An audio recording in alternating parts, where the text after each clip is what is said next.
శుభోదయం. ప్రభు అయిన యేసు క్రీస్తు నామములో వందనాలు తెలియజేస్తూ పరిశుద్ధమైన దేవుని గ్రంథముల నుండి కీర్తనలు 91వ కీర్తన 4వ వచనం.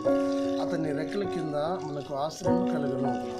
దేవుణ్ణి ఆశ్రయంగా చేసుకొని ఈ లోకంలో నివసించినప్పుడు దేవుడు మనల్ని ఉన్నతంగా దీవించే దేవుడై ఉన్నాడు. మనం నరుల్ని ఆశ్రయిస్తాం, కానీ దేవుని వాక్యం సెలవిస్తుంది దేవుణ్ణి ఆశ్రయించడం ద్వారా మేలు కలుగుతుంది. యేసుక్రీస్తు దేవుడు ఈ లోకంలో మానవులందరినీ ప్రేమించే దేవుడైనాడు.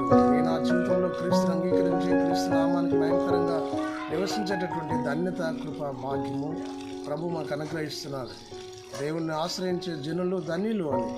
నిజమే, ఈ లోకంలో శ్రమలు, కష్టాలు, బాధలు, ఎరుకులు, ఇబ్బందులు ఎదురించినప్పుడు దేవుణ్ణి ఆశ్రయించి దేవుడిచ్చే ఆశీర్వాదం పొందుకొని ఈ లోకంలో దేవునికి మహిమకరంగా నివసించుకున్న ధన్యత, భాగ్యాన్ని పరిశుద్ధాత్మిక దేవుడు మనందరికీ అనుగ్రహించి